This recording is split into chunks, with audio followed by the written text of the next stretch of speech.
Good afternoon, ladies and gents, and welcome to Series Recap. My name is Jason. I'll be your host today as we go through all of the fun that we had this week in Series E and talk about maybe everything else going on in the different scenes that we cover here at Series E. So excited to have you along for the ride. I have a couple of special guests joining me on the show today. My friends Zephyr and Alex Valle will be joining me to talk Apex Legends and Guilty Gear Strive. And just a reminder, it was an off week for Halo Infinite, so not really any Halo talk this week, but it will return next week. Of course, we've got Halo kicking off on Monday. We'll be talking about it on next week's Series Recap, so don't miss out on that. But let's get into today's fun and kick off another week of Series Recap.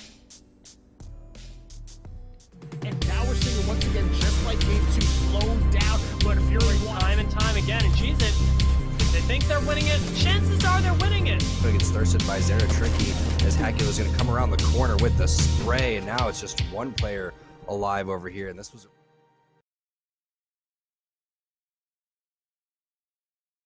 O'clock here on Series Recap, and interesting. I see more Zephyrs than I expected today.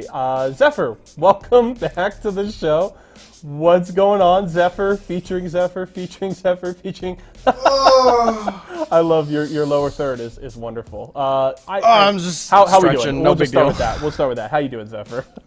I'm doing fantastic, and I gotta say, recently I was watching ALGS Pro League, the EMEA region, of course, and there's this great caster named Zephyr, and I just thought, oh my god, I've got to represent now my favorite of all time, the best there is out there, and I just. All right, ladies and gentlemen, that'll do it for our Apex Legends block. Guilty Gear coming up next.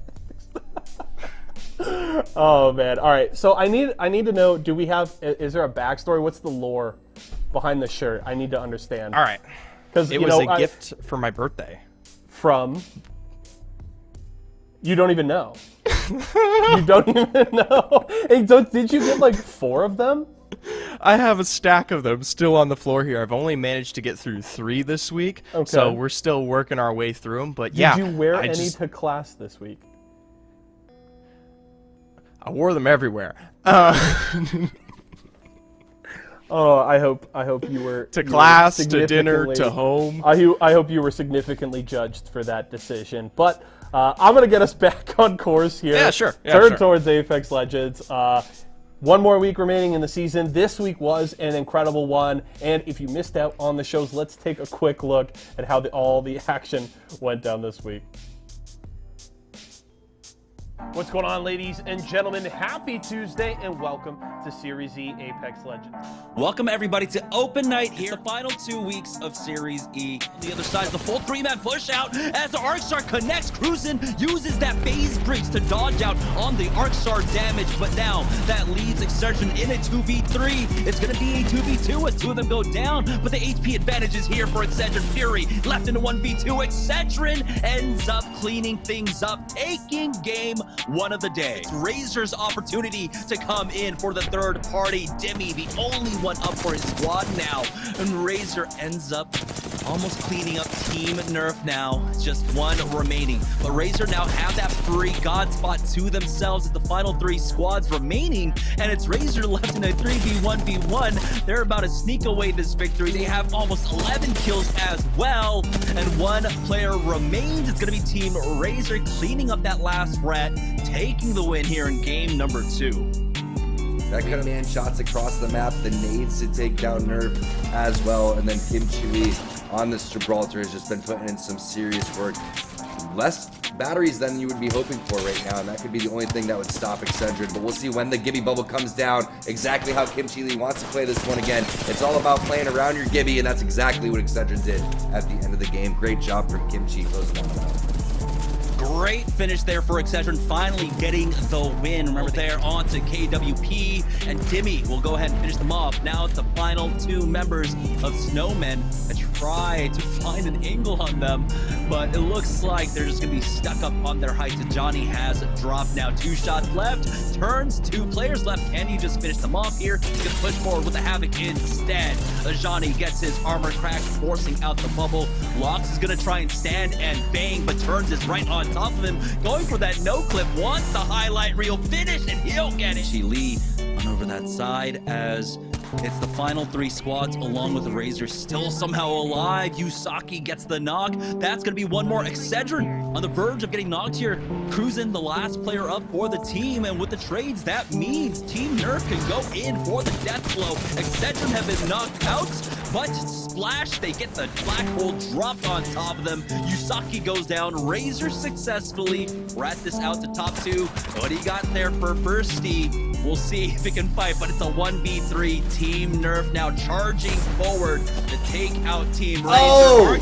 How does he have 5 Arc Stars? That was disgusting. Team Nerf take the win there in game number 6. Team Nerf's performance here, they have closed that gap. That gap is now down to 36 points. Team Nerf really firing it up here in the final few weeks of Series E. So congratulations, Team Nerf. And welcome to Series E Apex Legends, another pro night here as we get ready for the end of the season. It is coming down to the wire now. We're in our second to last pro night here for Series E. We have 1 week of competition left after this. So time is starting to run out for a lot of our squads. And like Yeso said, Tom, in their positions just a little bit to try and force E8 into fighting Oxygen, but it looks like Elevate ended up trying to full push out. That left with few options here. Now Ronnie gonna retake height on this Valve. He's got the angle above them, gets the crack onto 1. Now Urban's getting pushed below. Ronnie gets the knock, and Lana Premier will push out from Esports Arena, and they have no cares in the world. They're hoping the other 2 teams fight, and that should be what's taking place, as Liquid should be dropping down onto Wingman season here, but they have traded. It looks like no, not quite yet. No one's gone down on the Liquid side. They need to reset. It's the final 2v2. Team Liquid versus Esports Arena. Look how good Esports Arena is. They are not messing around. They knew Jamerson, just like you were talking about. Both those teams that were coexisting on the high ground beneath the train tunnel had the fight. And Team Liquid just a bit, but they have so much more to deal with. Still teams inside of the shuttle. Missile Storm connecting across all 3 members. Here's the push out from Xset now as they're trying to turn on to Team Liquid. Team Liquid back away to give up some space at the very least. And now it comes down to the last 3 teams, Xset versus Renegades. And it's coming down to just Team Liquid here for the cleanup. Hakulo has gone down. It's going to be all Team Liquid with the cleanup here. Pow in the 1v3 doesn't stand much of a chance. Team Liquid making the push. It's a 3v3v3. They turn around onto Furia instead. Klain doesn't have his bubble for another 7 seconds. Madness gets a knock onto Saucer here. They push up to try and secure these kills. Hakulo gets a knock, and that's Furia going down at the final 3v3. No one going down on side of Xset. Renegades using this time to go for that full reset Missile Storm, but it's just in time for that bat to go off. Sykes gets the knock onto Klain, and Renegades will take another win here versus Furia, as now Malice Mamba is going to take to the skies to try and get the flank here. Walking up, Saucer takes a lot of damage and is forced back behind cover. They're looking up to the skies to see where that Valkyrie's coming in from, as now Macho pushes into the enemy bubble. He will go down, but it looks like the man advantage is here for CLG in the 1v2. Panders, does he have enough in the tank here? No, he does not. CLG. So we got 1 week of Series E left. So thank you all so much for watching, and Yeso, go ahead and take it away, my man. Thank you so much for joining me. For myself, the entire live broadcast crew, and everybody here at Esports Arena, have a great rest of your night. We'll see you tomorrow.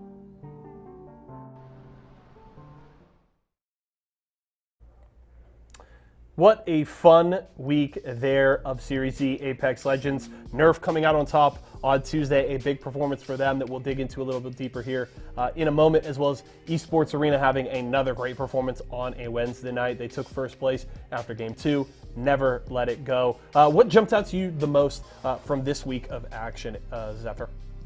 I know we're going to discuss in a second, but it's definitely Nerf. We haven't seen the performance out of Nerf in an open or a pro night in at least 5-7 weeks, maybe even before what was the kind of halfway point here during this split of Series E. So to have them pick up not only a few wins during the night, but also the win as a whole is refreshing. Yeah, and I think if memory serves, I don't think I don't think Nerf has a first place finish. Yeah, I know you don't either. I don't think Nerf has a first place finish this season up until Tuesday night. One highlight we have hit on multiple times was the back-to-back second place finishes behind G2 on Pro Night earlier on in the season. That was really kind of a highlight for them. But in my mind, I don't think Nerf had a first place finish up until this week, and for them to have it at the most important time for them when they're trying to battle it out for third place and hold on to that sponsorship with Excedrin, it could not have been more better timing for them. I will say it is tough though. I don't know if you have graphics prepared for this, but the current running between what is Nerf and Excedrin is still extremely. Production's got the leaderboard for you. Come on now. Come on. Let's talk about it. Nerf sitting currently 44 points behind Excedrin here, and that is something that is well within the capable range of 2 games, that will transpire this upcoming week. But it's not easy to do, especially when you take into account the fact that on open nights, we see relatively consistent performance from all 6 of our sponsor teams, and then Pro Night, the complete opposite, on the opposite end of that leaderboard.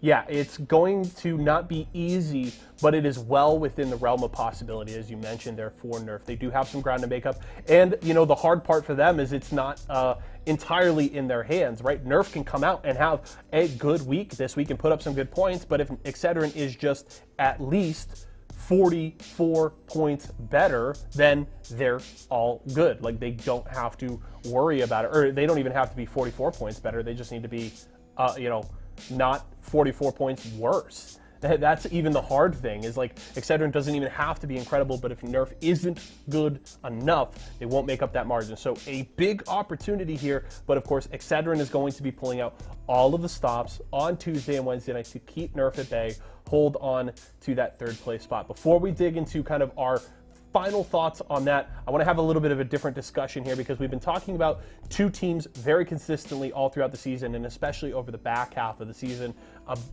in regards to their incredible performances here. And one thing we've talked about is, what would Intel have looked like if they've had this roster from the start of the season? And while that is a theoretical, that is a little slippery and hard to kind of grasp on, one thing I just do want to hit on here as we get to the end of the season, we have seen a significant amount of play from both of these squads. Is ultimately, I know it says Vizio is at the top of the leaderboard, but if you had to pick one that has been just the better team this season, is it Intel or Vizio? Where do you kind of stand on that?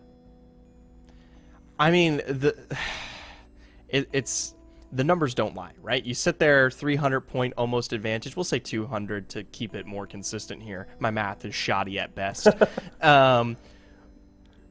At the end of the day, the results, not just here in Series E, but across the board, just point to the fact that Vizio is the better team. And while, yeah, it was me who brought up the point regarding Intel and potentially what we might have seen out of them had they participated all season long, but that still doesn't kind of go against the fact that Vizio is a more consistent roster. They have better placements on average. You look at their competition and their prowess and tournaments outside of Series E, like ALGS, and they're miles ahead when we talk about Intel here. So I don't know. I don't think it's particularly a question. It does make me very excited to see what's in store for next season of Series E. Granted, if the rosters don't change, I know there's a lot of rumors behind the scenes right now regarding those 6 players, but if it stays consistent, I'd love to see what is it like when they're on even footing. I think when you bring in the extra context, which is not unfair to do, right? When you talk about ALGS and other tournaments and all those things, I think you really cannot make an argument against Vizio for being the better of the 2 teams. So I completely agree with you there. When I narrow it down, though, to Series E, and talk about who has had the better season for, I think it is easy and understandable to say Vizio. They are in first place for a reason. They have been incredibly consistent throughout the season. You can look back to the way they started off with those 4 open night victories in a row, and I think that is a great point. But I think, at the very least, Intel brings an incredibly compelling argument to the table. They also won it was coming into this week, they had won 4 in a row until they lost this past Tuesday night. And they had won 6 of the last 7 open nights.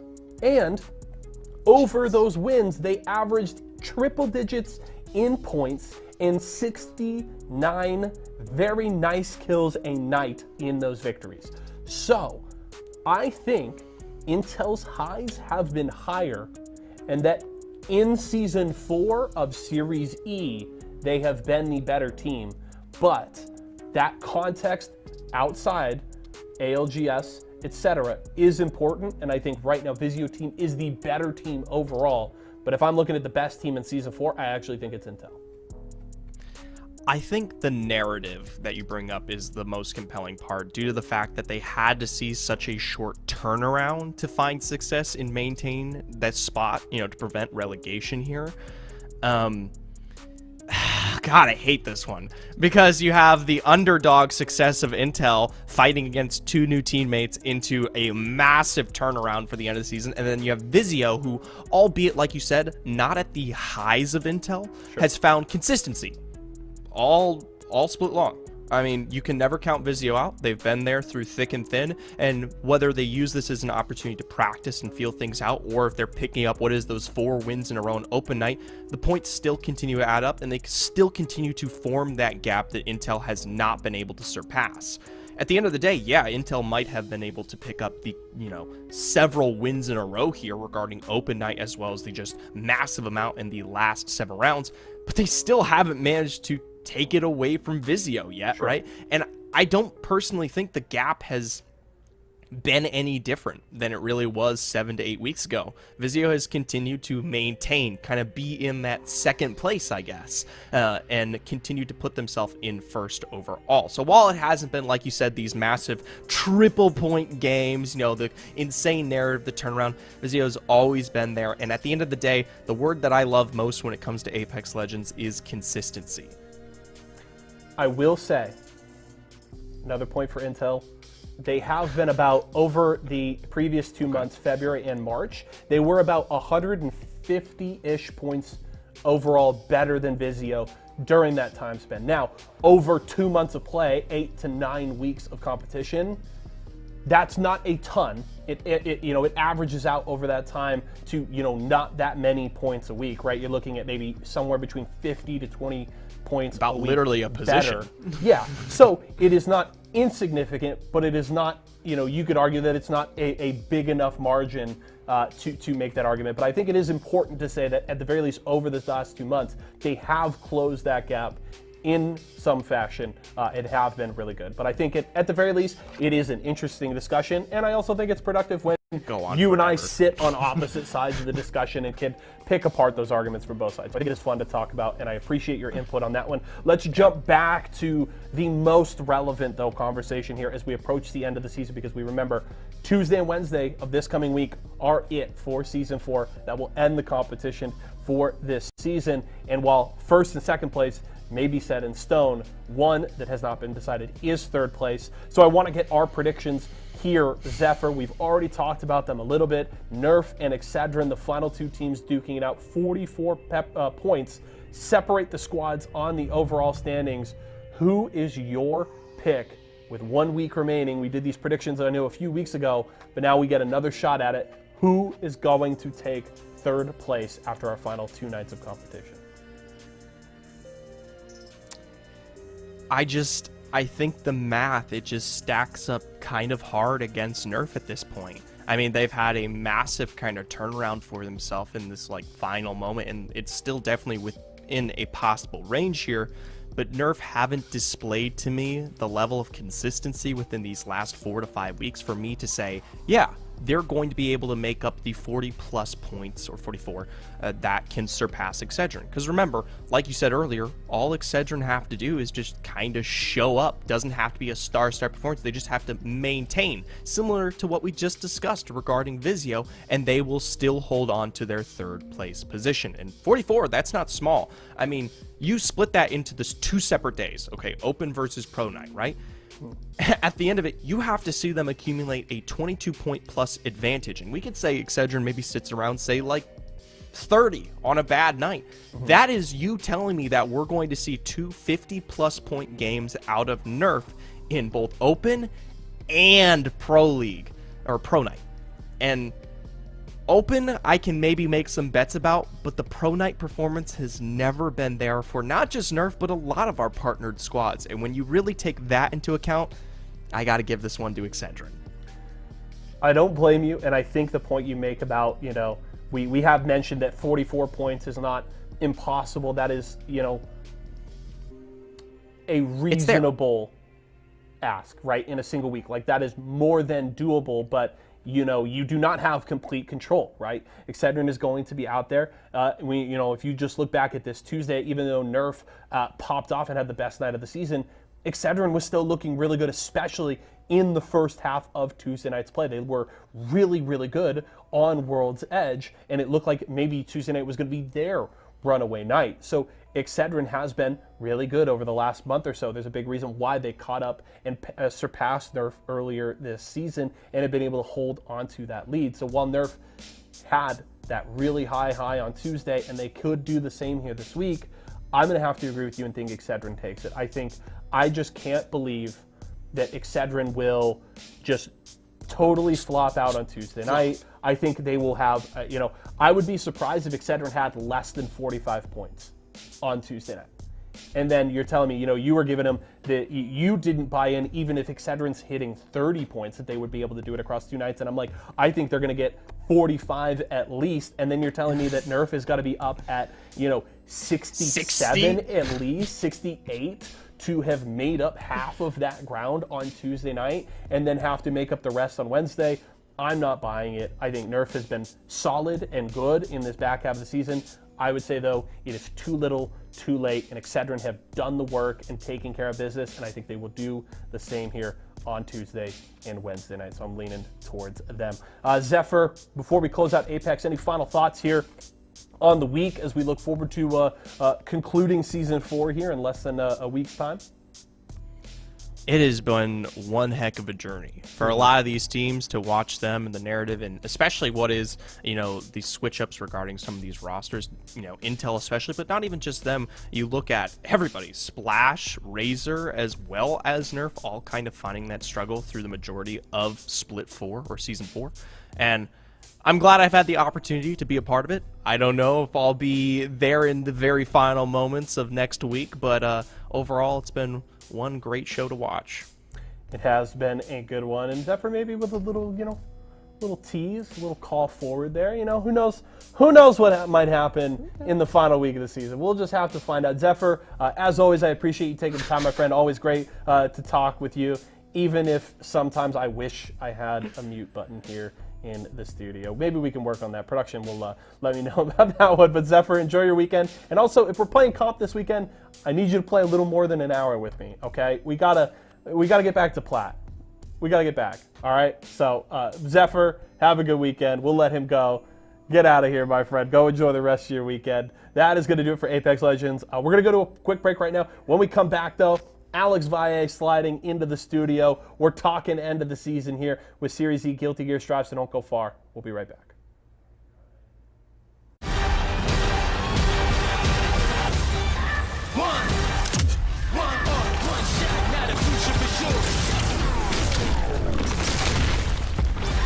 Versus coming daily under pressure.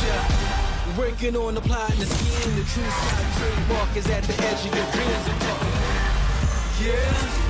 One shot, now the future is yours.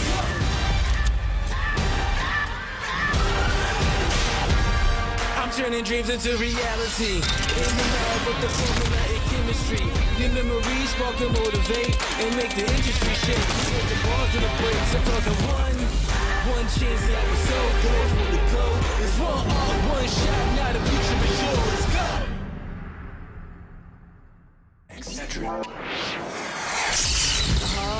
I'm fading. One bad headache can crash your entire game. Excedrin relieves headaches fast.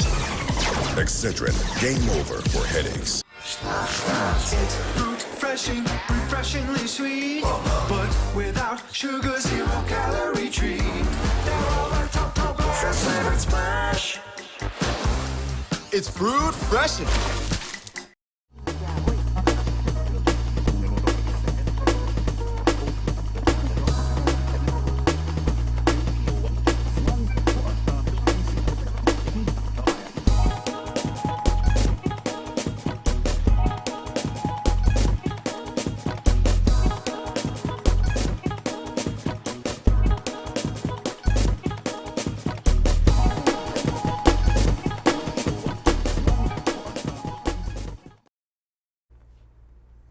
All right, welcome back, everybody. It's Guilty Gear time. I have Alex Valle joining me in the studio for the final time for Season 1, at least, as we have closed up the first season of Series E Guilty Gear Strive. You know, we're going to dig a lot more into the season and kind of our thoughts on it, but just what are your kind of initial thoughts here as we are, you know, at the end? Man, first of all, it's a damn heat wave going on here. It's so scary. Dude, don't even get started with me. I come out to my car at like noon and it's a little oven. Yeah, man, it's chaos right now. And speaking of chaos, it's been the Happy Chaos Show, which, you know, we can't ignore it, but it's there. As much as we would like to. It's there, and it's definitely something to discuss, but also with the players that work their asses off all season long. Yeah. Sure. It was really a hell of a run. We do have a lot to talk about here today as we are at the end of the first season of Series E Guilty Gear Strive. But before we get into that, let's check out the best moments from our final week here. Check it out. Welcome to the grand finale here. Let's kick off the final night of Season 1 here with Series E Guilty Gear Strive. At the finale of Season 1 of Series E presented by Esports Arena for Guilty Gear Strive. So too little time for as many games as we want to play, but you know, all these players here this week, I mean, we've got like the creme de la creme of players here. 2S will finish off the perfect Hotashi with a dominant. Your jump arc stops a lot of the anti-airs, but look at this, Hotashi coming right back in there, gonna save himself after the whip throw twice and still get the 2H, but the blood burst is gonna prevent the combo kill. But still, first you would actually put Bean into the corner. There's one of the weaknesses of going with this fight on with Leo to switch sides. Oh, the wall splat into the super. Here we go. Yeah, that's your life mark. Bean keeping him alive. Oh, the YRC does find its mark. One hit on the Rekka. One more meter here. The grab, is it enough? Yes, and look at the insurance that Solstice had on that as well. Leads and such. But Days still able to take game number 1. Here comes Jonathan now, going to be pushing Days all the way to the corner. Again, the corner carry on a full Eddie meter Zato is ridiculous. Here we go, corner situation. Caught him with the, oh yeah, you got to use your burst. It's the last round, you can't take it with you. Oh, the counter hit! Able to get both close flashes, that was so good. Back, yeah. Super Noon just calling out, and what a mix-up right there with the last second backdash for the overhead. Super Noon right now with all the right reads against Shine. The new Super Noon was waiting for the cancel. Oh, yep, you have to deal with that. A burst though from Super Noon. He is trying to take this round. He has to. No, but the back throw falls. But I love the YRC from Diapo. Really, really smart decision. Get rid of the Union in the corner. You never, ever want to fight that. And the scary thing is if you have no wire to escape this time, but having already taken a bunch of damage, oh, that's probably going to do it. Nope, not quite. Just needs one more hit. Oh, the shimmy. Bring the conversion, forcing Solstice into the burst there off of just a 5-piece starter. No, he touched the button. Oh man, Hotashi found the gap. Got the super, now just needs one more hit. So, Solstice going to go ahead and run away with that round 1 and looking to close it out. The entire set gets the counter hit still. Not enough. The blue RC trades with the yellow RC though. Watashi with one more chance here.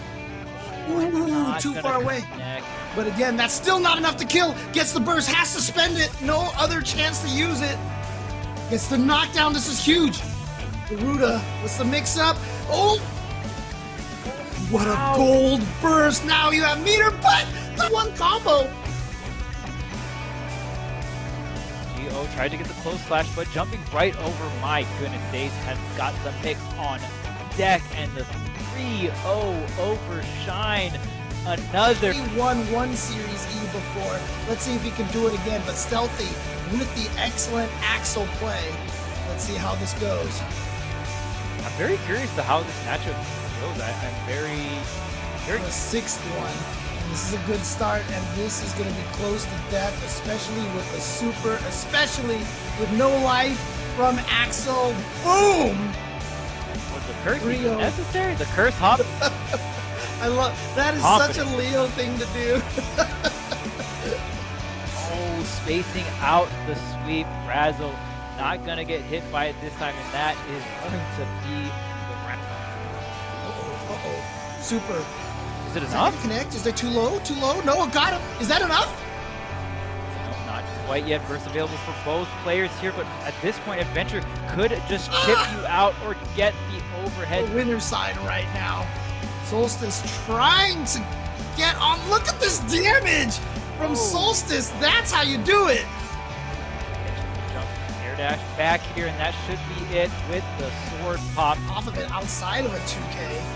Now you're stuck in the corner again, and Daze is just gonna go for the wall splat, the wall break, the positive meter bonus, one more hit, and the Umisho. But remember, Stealthy took round 1 on Umisho, and then Umisho won 6 in a row.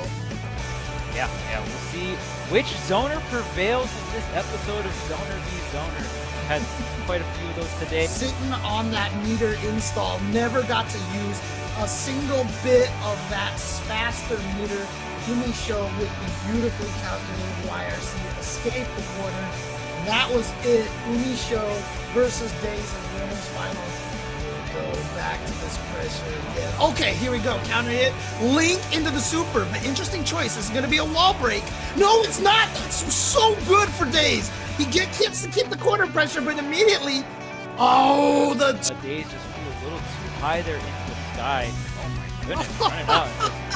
Covering the offense with the gunshots. 1, 2, 3 into the low, catching Daze. It did hit. Okay, there it is. And Daze was trying to run away, but no, it was all a bait into a super. No safe jump, just goes low this time. The throw. That's gonna be it. Baits the burst and whip punishes with the drill. Daze playing that. It's so crazy to me that Umisho can essentially save the burst, reacting to like the combo ender, right? And then you just create this scenario that's so good. That's it right there, Umisho! But with that, that will be the closing of the Season 1 Series E for Guilty Gear and Jonathan Tene. He is your Season 1 champion in Series E Guilty Gear Strive. But that's going to do it, folks. I'm going to close out. Always a pleasure to hang out with you from myself, the entire live broadcast crew, and everybody here at Esports Arena. Have a good weekend. A hell of a way to end the season, and I guess with how things have gone over the last month or so, only fitting that we saw a Happy Chaos at the top of the bracket one final time with Umisho taking it this week. Look, I'll tell you straight up. Yeah. Happy Chaos and Umisho has probably been the most clipped player in Wednesday Night Fights for the past few weeks now. Okay. Yeah, just the character can start the round and you won't touch him, and then then he'll have meter, boom, boom, boom, the wall, same situation, boom, boom, perfect. I've seen many double perfects that way, and players are adjusting here and there, but like. They can't make mistakes. It's just one of those things where it's like, I've played some pretty, very unfriendly old school games, that have characters like that. But I can only imagine with so many options to get around it. I mean, it's still in everybody's back in their heads. Like, how do you deal with this? You know? I mean, I guess the thing we have to lead on is it's not, the old school days. We can get patches now. We could see nerfs to these kinds of characters, some openings. So, maybe before Evo, something like that. Maybe we see him get a touch a little bit. I hope they don't nerf him into the ground because I like Happy Chaos as a character. I think it's cool. And I think when we see those really tight matches, and we get to see it with Days and Umisho in Winners Finals last night, that I think when there's a really tight matchup and the Happy Chaos isn't able to completely control every game, that I think he's a really compelling character to watch. But it does seem like they need to hit him a little bit somewhere. Yeah, I just hope they don't really make him unusable. Yeah, agreed. That's the worst. I hate it when characters, they're obviously a little too good or whatever. Balance it out, not make it unfun or unusable. Yeah. That's like the worst experience. It's like you're literally just throwing that character out of the roster. So just relook and rethink of like a lot of other characters. As well, they still got some crazy stuff, because if you take something away from Happy Chaos, that just makes everybody else back to normal, right? Oh, hey, it's back to it's back to the Ram Nago age. It's back to the Beyblade, and all that other stuff. So, yeah. Well, congrats to Umisho, who wins another Thursday night bracket here in Series Z. Who Umisho's been great since he has come in to the Thursday night bracket, but there was also a ton at stake going into this week. Now, to note, Jonathan Tene, thanks to his performances coming into this week, actually had nothing to play for necessarily last night, right? Could play for the money, but in fact, his first place spot was confirmed. He had done enough, so and he did end up 0-2ing, which is something we haven't seen for Jonathan since the start of the season, but I think he's not worried too much about that. But the big story was second and third place, and it was that battle between Shine, Brazo, and Solstice that came down to the wire last night. Yeah, it's so close. We were talking about it like back in week 10, week 11. Like, all right, look, the experimenting with like secondaries and all this other jazz, like it should be pretty secure. It should be pretty given what you want to do now for the rest of the weeks, because you don't have that many weeks left.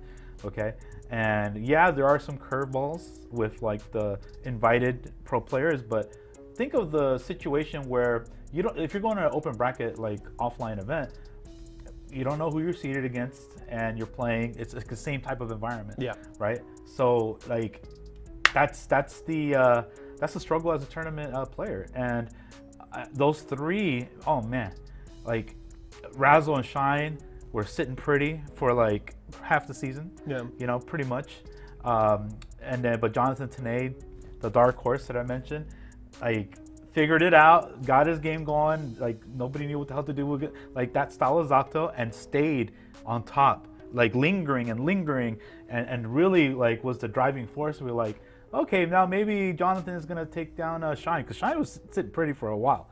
He was his first half of the season was really good. Yeah, it was sitting very, very comfortable. But this is what happens on a ranking event. Like it's just when there's points on the line, you have some time, but not too much time, And it's just the performance for all three. And Solstice really turned up the heat towards the last 4 weeks. Wow, what a performance with Solstice! And I mentioned that Solstice was like. One of the great strengths and weakness is just playing super solid, but solid is not enough to win tournaments. However, on the flip side, if anybody has a bad day and they're playing against Solstice, that's a free win for Solstice. Yeah, because Solstice never has a bad day. Just Solstice is just playing how it goes, and like for some reason, the last freaking 4 weeks.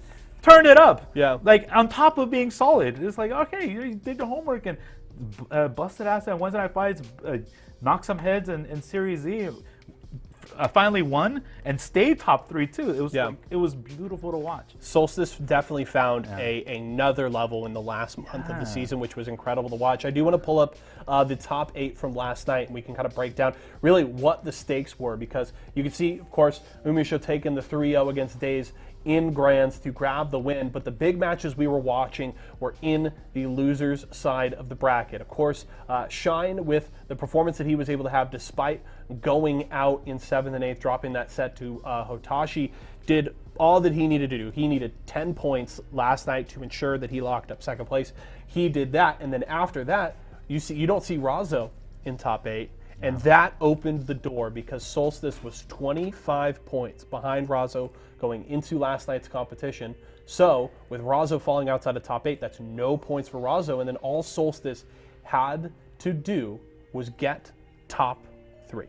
If you get 3rd place at least, you get 30 points, you pass Razo. And so after dropping that set to Days, had to win 2 sets against Supernoon and Hotashi, who, granted, Solstice had already beaten Hotashi once that night, but that is 2 really hard sets to win, plays an incredibly close 5 games against Supernoon, and then dominates Hotashi to get 3rd place and take that 3rd place spot in the standings. It was a hell of a run last night for Solstice. Yeah, like it was beautiful. Like we didn't really mention Solstice like at like the top of the leaderboards. It was like just sitting pretty like around 4th, 5th.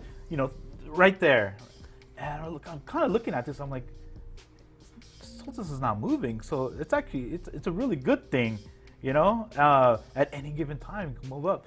Like Jonathan Tanay, it kind of was like not in the radar in the beginning, and then boom, just shot up. Yeah, right, like a rocket, but never won.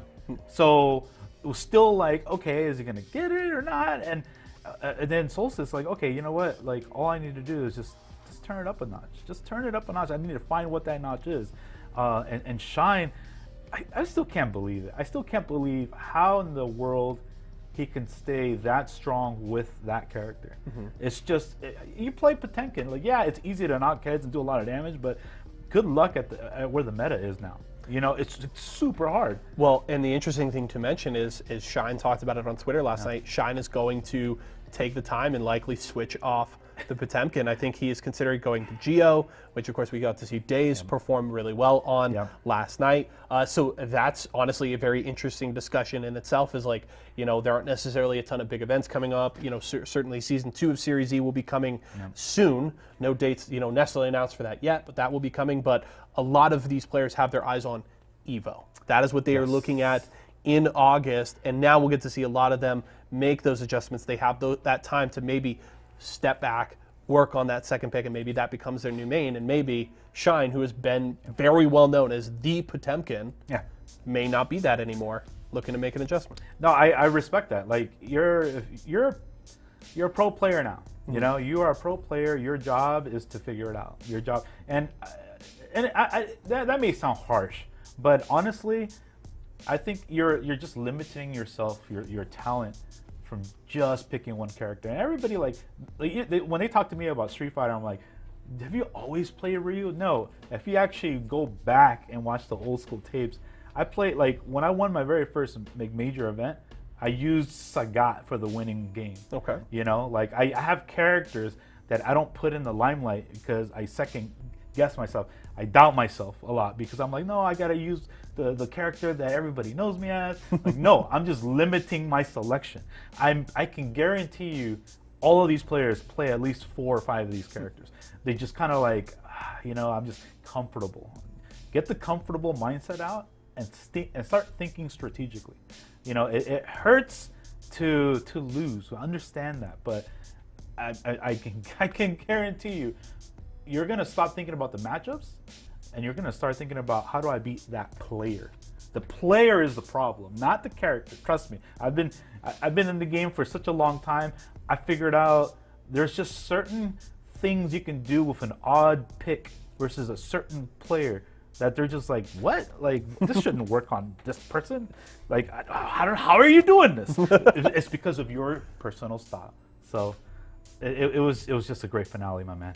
It was an incredible way to finish the season. We'll pull up the final standings here for those Series E players. Of course, Jonathan Tene finishing in first place, 360 points. Shine and Solstice round out the top 3, and then it's Razo, Idiosyncrasy, and Dawn. And I do want to take this moment to talk just kind of about the season in general, and really ask you, What really stood out to you this season? What was kind of maybe a favorite moment, or what you enjoyed the most about kind of following this journey for all of these players? What really stood out to you in this season?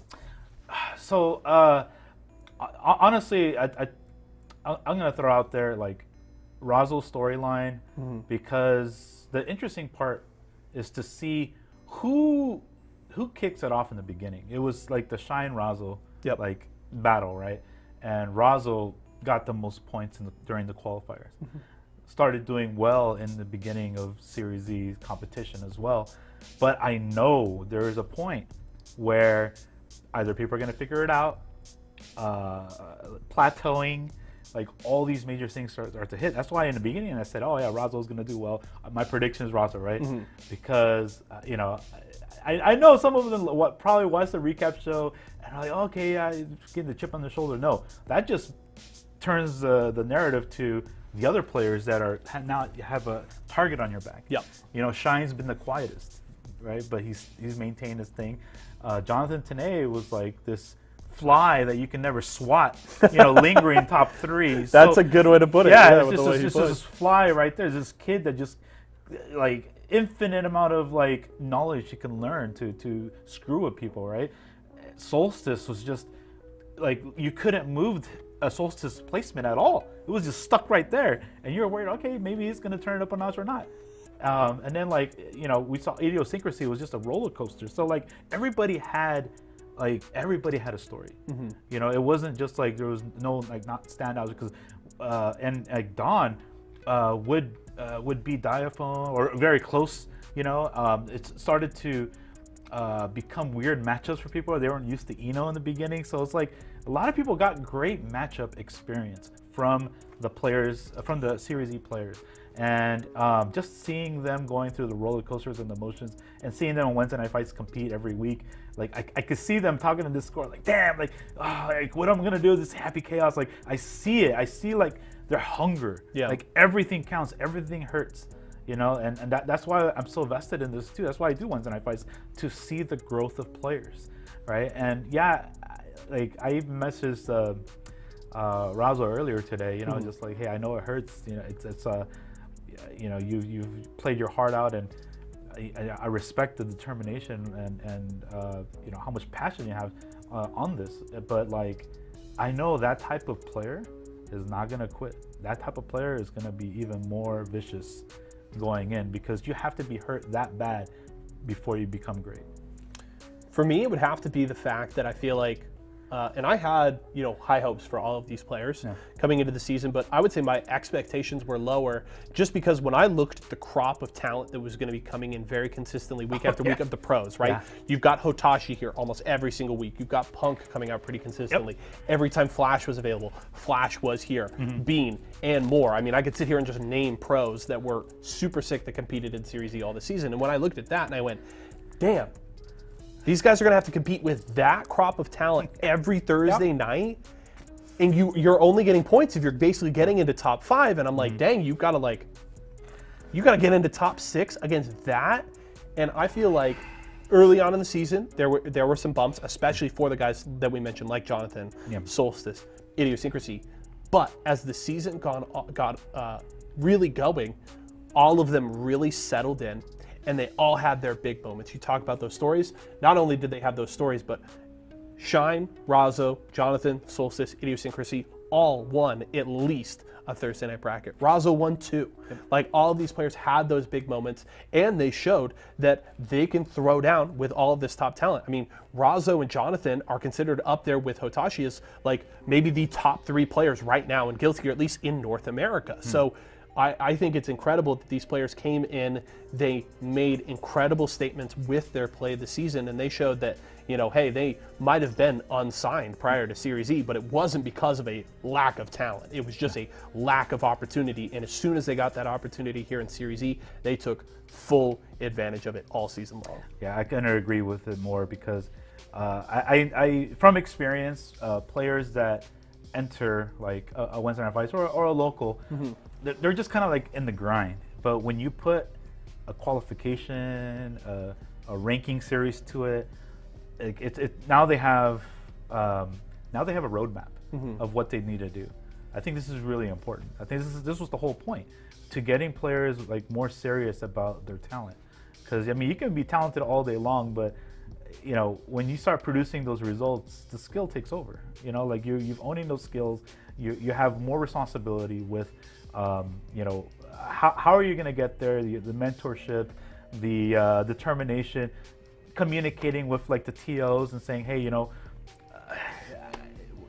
what am I doing wrong, or what other events should I attend to? Like all of these things, you know, go into place. I've talked to all of the players, you know, like certain challenges, you know, connection issues, or you know, no, everything, right? Yeah. Right, like just wishy-washy stuff, or just like how does this sponsorship work, and like everything was so brand new, and now that they're in, you can just see every weekend, like, or every week, they're just taking it that much more serious, You can see like the aftermath tweets, and you know, this is the point. Welcome to being, you know, welcome to being like one of the best players in the country, and thank you all the players that have been invited. Thank of course all the Series E players for showcasing your hearts out. Like I really can't wait to see what's cooking for season 2, my man. Really. Yeah, I cannot wait either. I know one thing that you wanted to talk about a little bit here is we're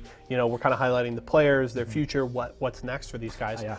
One thing you wanted to hit on, and we were talking about it before the show, is content creation. And it feels like we're in, you know, and things are changing all the time, even with how young esports is.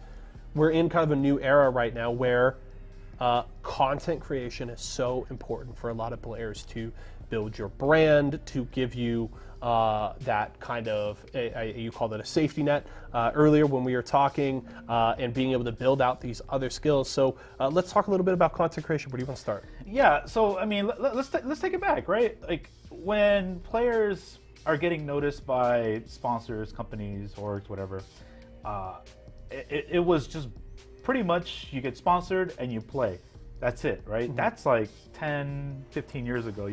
Right? Not much content creation going on at all. Like your footage is out there, somebody recording it, right? But it's not like the players did it.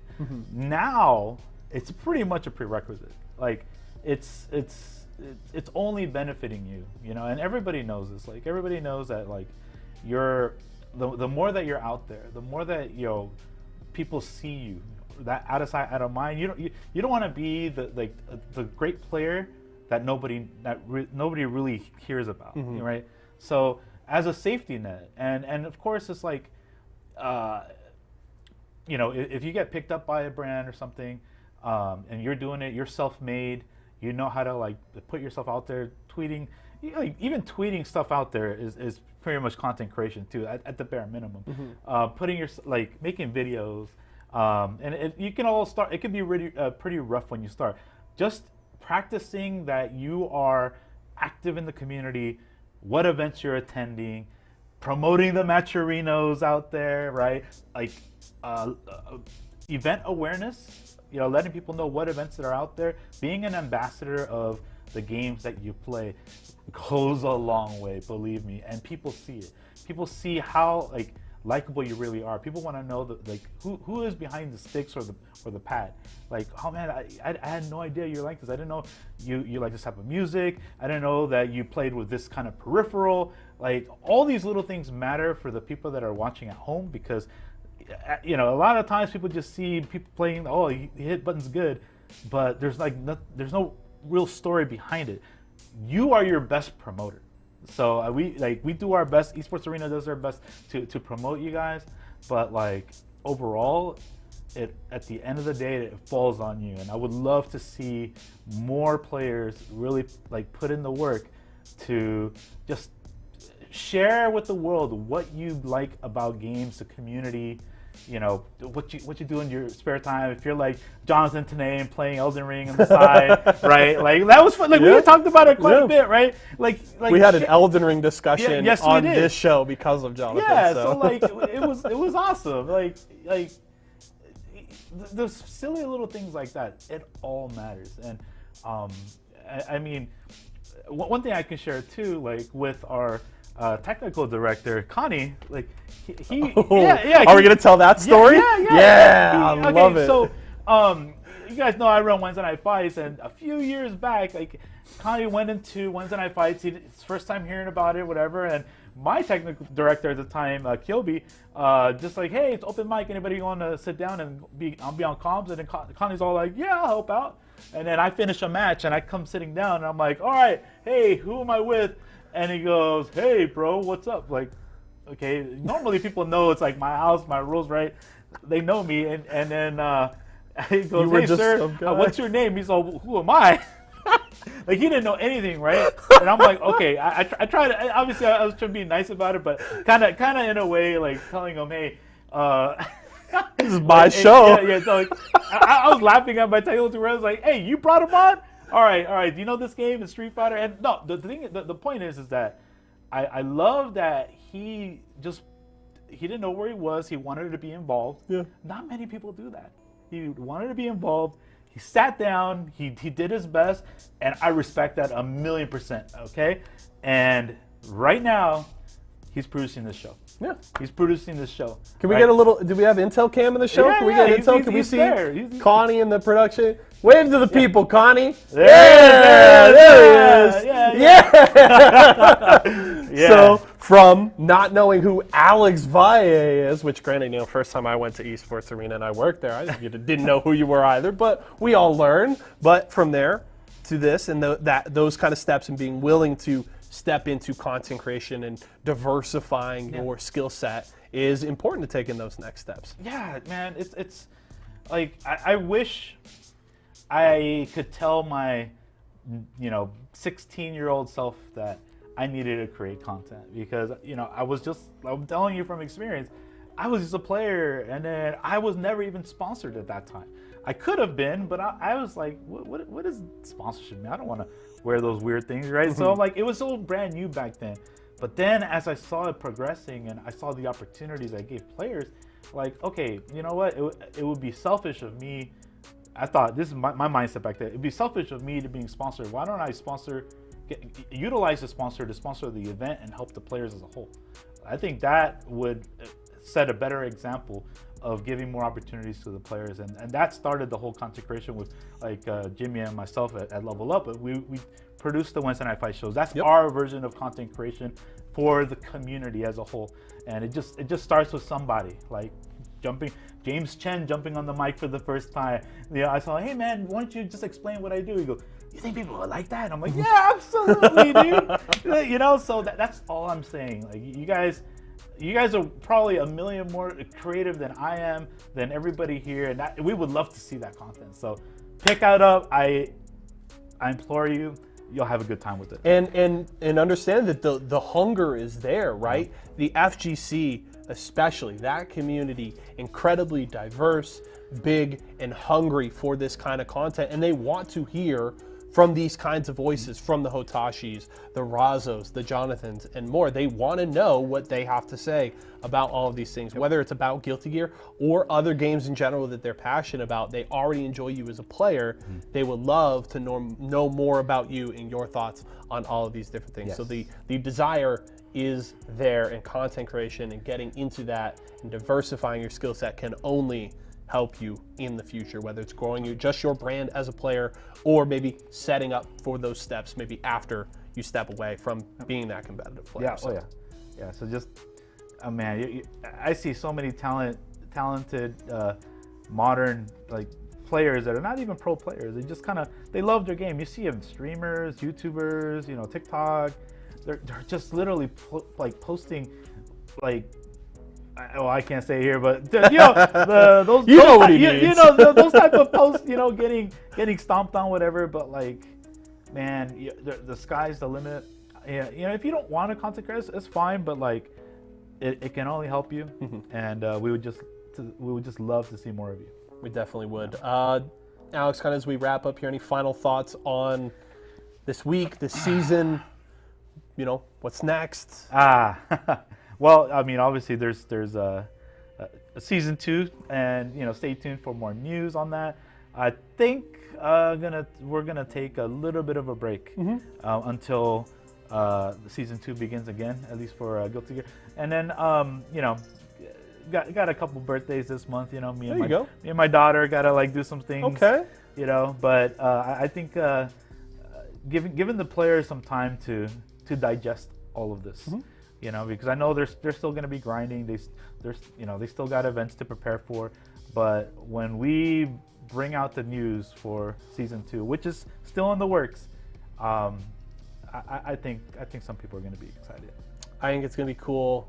You know, we've talked about some different topics on the show over, you know, the last, you know, month or so about maybe some things changing, some new stuff coming in the FGC.